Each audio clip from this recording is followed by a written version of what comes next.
Mitad de semana y siempre con esta alegría de saludar a mi queridísima Adriana Braniff para platicar de las noticias nacionales e internacionales más importantes. Adriana, te saludo con muchísimo gusto. ¿Cómo estás, Adriana? Muy bien, Pedro, ya desempolvando la bicicleta porque ya los precios de la gasolina están por los cielos. ¿Tú viste la película de Soy Leyenda? ¿No te acuerdas de ella, esta película de Soy Leyenda? ¿Quién salía? Mira, una película que sale hace mucho, en el 2007, pero que la trama es de una, futureando en el 2012, donde es una, más o menos el plot, como dicen acá, pues se libera un virus creado por el hombre, incurable, solamente uno sobrevive, pero una parte de esa película saca, en este momento del apocalipsis, cómo estarían los precios de la gasolina en un escenario de esta naturaleza, y lo saca un tuitero, alguien que pone un tuit en California, que la gasolina está por los cielos, que te voy a poner, donde se ve el precio de la gasolina. Mira, dice, la gasolina en esta película de Soy Leyenda, que es pues durante el apocalipsis que se está pensando, y tenemos ahí del lado izquierdo, vemos que la gasolina en la película está a 6.63, y del otro lado es California hoy, que no es película, y está a 6.71. O sea, estamos peor que en el apocalipsis. Ya valimos. Está carísima la gasolina, de verdad. Y ahora, con la noticia que vamos a dar, que es pues que ya finalmente Estados Unidos sí va a prohibir la entrada de cualquier gota de petróleo a los Estados Unidos, pues esto va a catapultar el precio aún más. ¿No crees? Ahora, vamos, ¿cuánto petróleo le compra Estados Unidos a Rusia? Aquí tengo el dato, 8%. 8%, lo que implicaría pues un aumento del 8% de los precios. O sea, un aumento sobre ese 8%, tendremos que tener una correlación del aumento del precio. Entonces, estamos hablando que, de todos modos, si tú analizas la economía de Estados Unidos a Rusia y de Rusia a Estados Unidos, te darás cuenta que la economía ruso-estadounidense es deficitaria, porque Rusia le compra más productos a Estados Unidos de los que Estados Unidos le compra a Rusia. Pero es importantísimo este ingrediente en donde ahora Estados Unidos, con esa supremacía económica, le pone el yugo. Mira, la economía rusa pues es tan fuerte como la economía brasileña, para tener un referente de las economías. La economía rusa y la brasileña se debaten entre el 11º y 12º lugar de la economía mundial. Estados Unidos tiene la economía número 1, después China.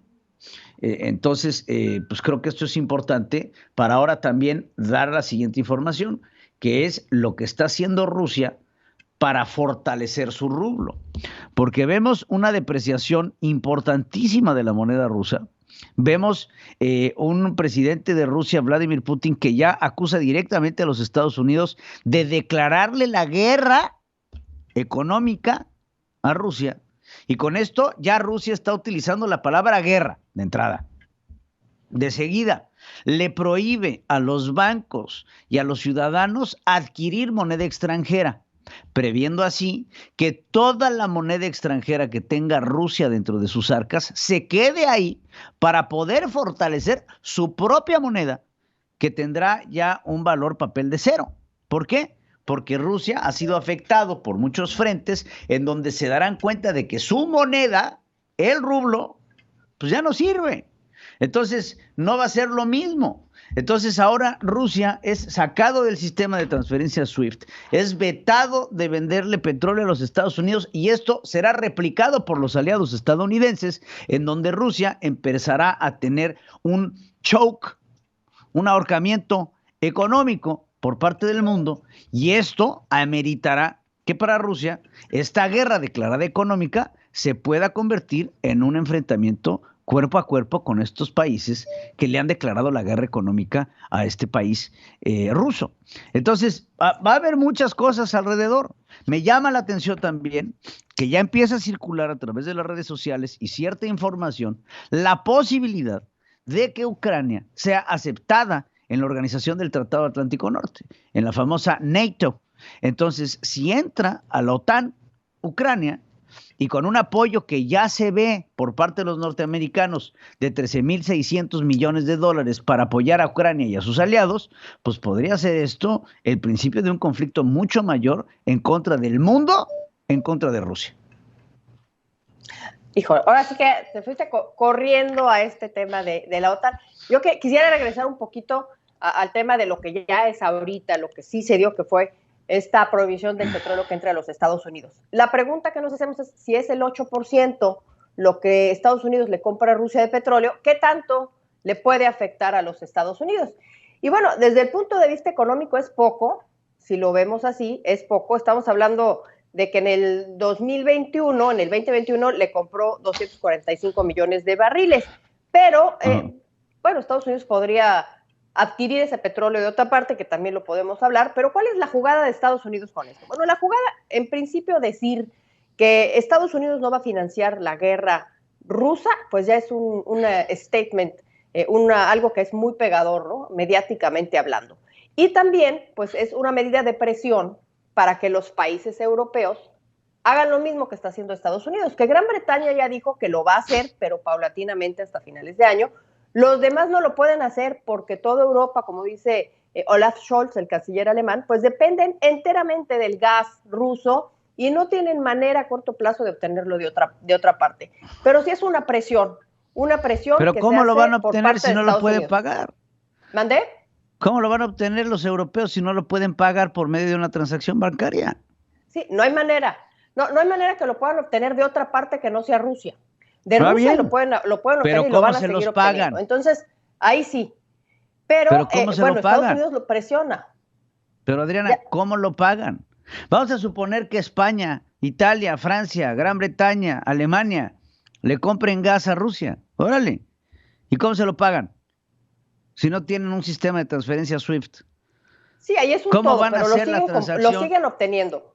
Porque no sé, hay algunos bancos que se libraron del SWIFT. O sea, el gas va a seguir llegando a Europa por parte de Rusia por lo pronto, porque si no llegara sería totalmente catastrófico. Va a seguir llegando y por eso no se incorporan a este boicot global. O sea, por eso no es un boicot global del petróleo. Ahora, pero aún así tenemos un aumento de los hidrocarburos a nivel mundial, en donde, como bien lo acabas de poner, no es nada más escandaloso el caso de California. Digo, California está pegándole a los $7 el galón, pero si nos vamos a los precios promedio en los Estados Unidos, pues estamos pegándole a los 5. Estamos llegando a los $5 el galón, el precio estándar de la gasolina regular en los Estados Unidos. Es un precio nunca antes visto. Y esto va a tener serias repercusiones, no nada más para los Estados Unidos. Yo le digo a mis compañeros en México, a toda la gente que nos escucha allá, que gran parte de la gasolina que tenemos en nuestro país es comprada en los Estados Unidos por medio de intercambios de refinados. Entonces, si de cada 10 litros de gasolina que se venden en México, 6.8 se le compran a los Estados Unidos, Adriana. Ahí viene la justificación de la compra de Deer Park y viene la justificación de la construcción de la refinería de Dos Bocas. Pero mientras no tengamos y mientras que todavía tengamos comprometido el petróleo de Deer Park para comprárselo a Shell, vamos a tener un impacto directo en las gasolinas nacionales. Y esto me llama la atención porque hoy el presidente de la República hablaba de que a México no le iba a impactar el aumento del precio de los petróleos. Fíjate, hoy amanece el Brent en $137 el barril, que implica directamente un aumento nada más de ayer a hoy de casi $7, Adriana.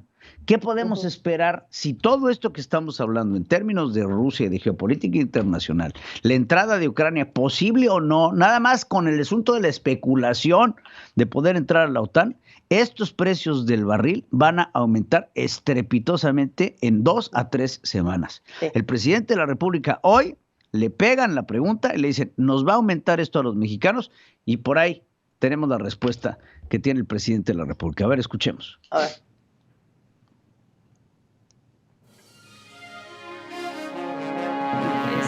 De gasolina de Texas, ¿esto afectará al gobierno de México? No, a nosotros no nos va a afectar porque como lo mencionamos ayer, en el balance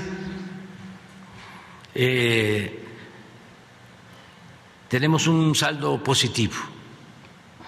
En el balance entre lo que aumenta el precio del petróleo crudo con el aumento en el precio de las gasolinas.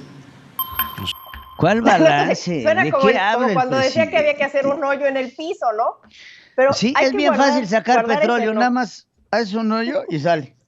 Oye, ¿de qué balance habla el presidente de la República? ¿En dónde? Digo, ese balance que debe de haber entre el precio del barril y el precio del refinado, ese balance, lo único que le puedo llamar ese balance se llama subsidio.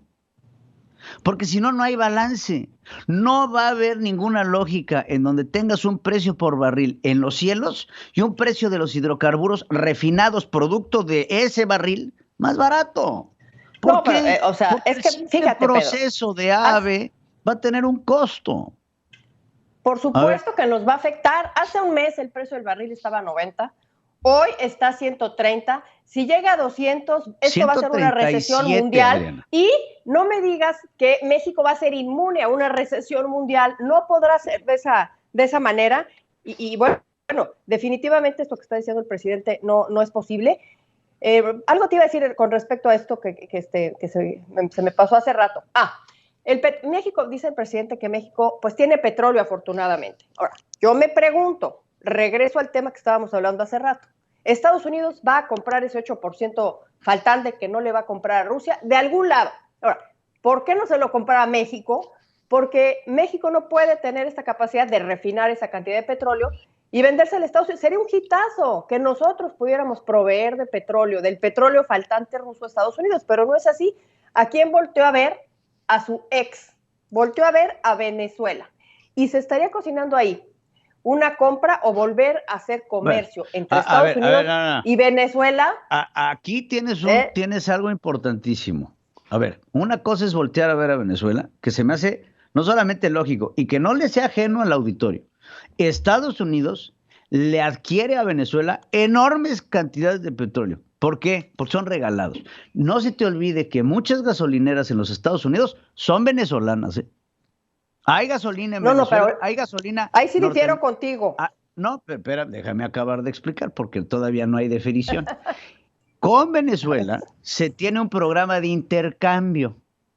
Así como se hizo en su momento con Irak, se hizo con Irán, se hizo con Venezuela. ¿Qué necesita Maduro? Alimentos y medicinas. Y este programa de petróleo por alimentos y medicinas sigue vigente con Venezuela. Entonces, aquí en los Estados Unidos hay gasolineras, franquicias venezolanas. Entonces, claro, ¿a quién le vas a comprar el petróleo? Primero, México tiene un petróleo no apto para la fina refinación. Nosotros tenemos un petróleo de baja calidad que es el Olmeca y el Maya. La mezcla mexicana del petróleo sirve para hacer llantas, sirve para hacer lápices labiales y cosméticos, sirve para hacer algunos productos derivados del petróleo, pero no para refinados finos. No. Ahora, el petróleo venezolano es de alta calidad, es como el petróleo iraní o como el petróleo de los Emiratos Árabes. Tiene una alta calidad por su concentración, lo que te habla justamente de por qué Estados Unidos prefiere voltear a ver a Venezuela, que no solamente eso, Venezuela necesita el intercambio y sobre todo debilitar la posición de Venezuela frente a Rusia sería una estrategia geoestratégica importantísima para los Estados Unidos, porque a tus amigos tenlos cerca, a tus enemigos más. Estados Unidos allá iba, ¿no? Eso es un enemigo en Venezuela. Es como una doble estrategia, ¿no? Quitar la influencia que pueda tener Rusia en Latinoamérica, claro, y por otro lado, obtener el 8%. Oye, pero yo tengo unos datos un poco diferentes. ¿Te acuerdas esta frase que dice? ¿Te acuerdas esta frase que dice que con dinero? ¿Te acuerdas esta frase que dice que con dinero baila el perro? With money whack the dog. No, y te pongo otra Venezuela, más bíblica. Lo que Estados Unidos está haciendo es agarrar un billete y decirle, mira, aquí hay puros de asiego. No. ¿Conoces a Benjamin Franklin? Mira, acá está. Entonces, volteame a ver, porque en la economía, Adriana, las monedas petrolizadas, hoy por hoy siguen siendo las monedas más importantes de la nación, del mundo. Entonces, ¿quieres hablar de una economía petrolizada? El dólar. ¿Quieres hablar de una economía petrolizada? El euro. Entonces, si tú tienes el peso bolivariano por un lado, que no te sirve para nada, y entonces llega el rublo y te dice, tengo rublos, y de repente llega Benjamin Franklin y te voltea un ojo, vive Dios. No, tonto, te pongo otra frase más bíblica. Otra frase más bíblica sería, el petróleo mueve montañas. Oye, pero yo tengo otros datos diferentes a los que tú estás planteando. Pido paz. Tengo otros datos, Pedro, porque yo recuerdo, ya voy a poner el timing. Oye, regresándome al año 2019, Donald Trump, elecciones en Venezuela, gana fraudulentamente Maduro. Estados Unidos reconoce a Juan Guaidó. Estamos hablando del 2019. Estados Unidos corta relaciones con Venezuela. Donald Trump saca la embajada norteamericana de Caracas y se impone un alto total a las importaciones de petróleo venezolano. Es decir, desde el 2019, Estados Unidos no recibe, según estos datos que yo tengo, ninguna gota de petróleo venezolano. Ahora, lo van a empezar a recibir ahora, sí, y ya hay voces en el Congreso que dicen, ¿cómo es posible que hagamos relaciones con un país que es totalmente hostil, que viola los derechos humanos y que es un cáncer definitivamente para este hemisferio? Así es que pues ahí vamos a ver la decisión de Venezuela. Definitivamente es un arma de dos filos, definitivamente también es una buena estrategia y definitivamente va a dar mucho de qué hablar, eso sí. Y ya finalmente esto que estabas poniendo sobre la mesa hace rato, que ya se va a quedar en suspenso porque nos marcan el corte, es si va a entrar Estados Unidos o no a el conflicto armado. Esperemos que no, ya veremos. Mira, yo te digo que la autorización del Senado norteamericano y de la Cámara de Representantes de enviarle a Ucrania y a sus aliados 13,600 millones de dólares es un acto de provocación de guerra inminente. Es inminente, porque se está dando. Todo lo que estamos viendo en las sanciones y que Rusia utilice la palabra guerra, aunque sea en el marco económico, es importante. Lo que mencionas del petróleo venezolano es importantísimo, porque nunca lo hubiéramos esperado. Pero mira, por ahí les mandé una imagen, chavos. ¿Ya la tienen? ¿Esta imagen la reconoces? ¿Has visto estas gasolineras? Estas gasolineras... ¿Están ahí en Texas? No, están en todos Estados Unidos. Estas gasolineras Citgo, que tú las puedes ver así como ves Texaco, Valero, Shell, vas a ver gasolineras Citgo. Todas estas gasolineras son venezolanas. Entonces, claro que hay petróleo venezolano, claro que hay una restricción, claro que hay una posibilidad de cambiar la necesidad venezolana por la de los Estados Unidos. Venezuela no va a dudar ante la depreciación de una moneda que las estaba apoyando, ante una que ahora los puede apoyar y que sí vale. Es mejor tener un peso de algo que 100 millones de rublos de nada. Entonces creo que se va a poner el debate interesante, se va a poner interesantísimo lo que podría pasar, y si se confirma la entrada de Ucrania a la OTAN, entonces vamos a cambiar el discurso totalmente. Ahorita lo que estamos viendo son los empujones de lo que después podrían ser los golpes, pero ya estamos en el grado de los empujones. No, qué cosa tan espantosa. Pues mañana lo platicamos, vamos a prender nuestras veladoras. Yo creo que a nadie le conviene a nadie le conviene, es que verdaderamente, esto es muy polémico, ¿no? Lo que voy a decir, pero a nadie le conviene que Ucrania entre a la OTAN, por Dios, no, a nadie le conviene. A nadie le conviene que entre Ucrania, porque después de Ucrania, mira, anótalo, después de Ucrania vienen dos países más. Polonia, Finlandia. Polonia Qué horror. Oye, esta sección yo ya la voy a renombrar como la sección del terror. Aquí dejamos esta la mano palomita. Peluda de la política. Aquí dejamos esta palomita y nos retiramos, mi querida Adriana Brani. Como siempre, un placer hablar contigo y tocar estos temas de política internacional. Gracias, Adriana. Los invitamos, ya saben, entrar a conocer nuestro nuevo canal de YouTube, Central Equilibrio. Pasen, compartan, háganle share, háganle like, pongan la campanita, pónganle el corazoncito y estén con nosotros todos los días. Muchas gracias, Adriana. Hasta luego, Pedro, que estén todos muy bien. Central FM Equilibrio.